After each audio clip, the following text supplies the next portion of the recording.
Okay तो और एक क्वेश्चन जो है जो स्टूडेंट्स के दिमाग में बिल्कुल अराइज होता है कि suppose once you are done with your lectures, once you are done with your NCERT, तो मेनली क्या होता है कि आपके क्वेश्चन सॉल्व नहीं होते, स्पेशली द न्यूमेरिकल्स।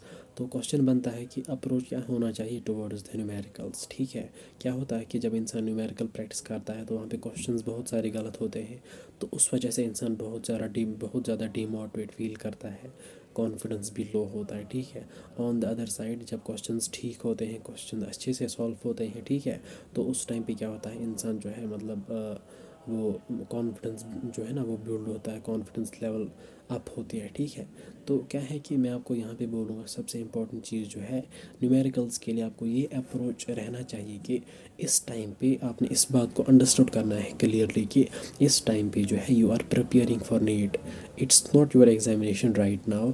एग्जामिनेशन आपका बिल्कुल 7 मई को होने वाला है। ठीक है, वहाँ पे आपने देखना है कि क्वेश्चंस आएगा या नहीं आएगा, वहाँ पे आपने मतलब दैट्स योर एग्जामिनेशन।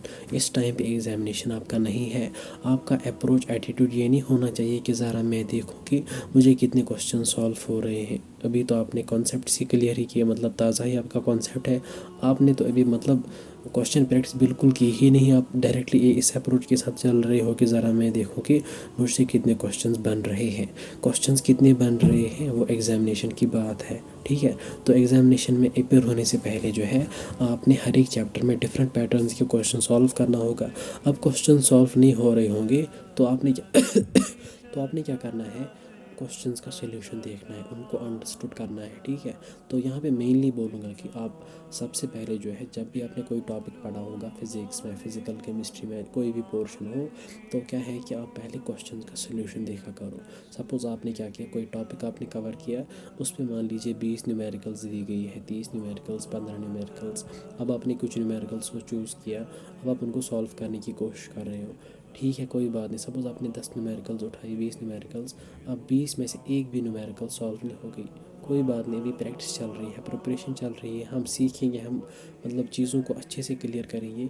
अब कोई भी न्यूमेरिकल अगर सॉल्व नहीं हो गई, हम 20 न्यूमेरिकल्स का, जितने भी न्यूमेरिकल्स होंगे हर एक का सल्यूशन देखेंगे, हर एक का सल्यूशन जो है उसको समझने की कोशिश करेंगे।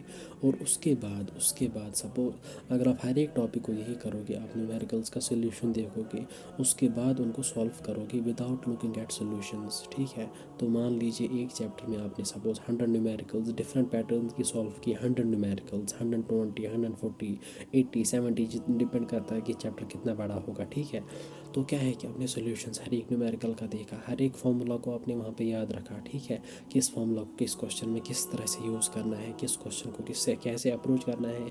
अब सपोज़ मान लीजिए इसी चैप्टर में जिसमें आपने 100 या डिफरेंट नंबर ऑफ़ न्यूमेरिकल्स आपने सॉल्व किए, तो अब इसी चैप्टर में अगर कोई क्वेश्चन आपको दिया जाएगा तो वो आप आसानी के साथ कर सकते हो, इवन दो कि वो कोई उनमें से मतलब रिपीट तो या उन जैसा पैटर्न नहीं होगा, लेकिन जो कॉन्सेप्ट्स, जो पैटर्न्स, जो चीज़ें आपने उन 120 न्यूमेरिकल्स में सॉल्व करने के टाइम पे, सॉल्यूशन देखने के टाइम पे जो चीज़ें आपने उस टाइम पे सीखी ना, उन्हीं चीज़ों को आप अप्लाई करोगे सॉल्विंग, मतलब उन्हीं चीज़ों को अप्लाई करोगे जो है ना आप एग्जामिनेशन में। ठीक है, तो इस टाइम पे प्रिपरेशन फेज़ चल रहा है, प्रैक्टिस का फेज़ चल रहा है, बिल्कुल परेशान नहीं होना। न्यूमेरिकल सॉल्व नहीं होगा, जंप टुवर्ड्स द सोल्यूशन, देखो सोल्यूशन।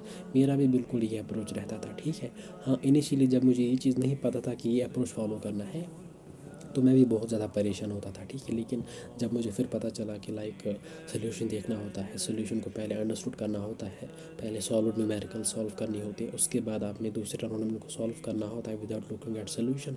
फिर जो है एग्जामिनेशन में अगर कोई भी क्वेश्चन होता है फिजिकल में, फिजिक्स में, तो आसानी के साथ उस चैप्टर का क्वेश्चन हम सॉल्व कर सकते हैं। ठीक है, सो बिल्कुल आपने अप्रोच इस टाइम पे चेंज करना है कि इस टाइम पे it's the preparation phase, the practice phase, the practice session, the preparation session, it's not your examination. Examination is after 4 months, तब तक मुझे सीखना है, तब तक मुझे प्रैक्टिस करनी है। ठीक है, so this was all about कि how to deal with the numericals. ठीक है,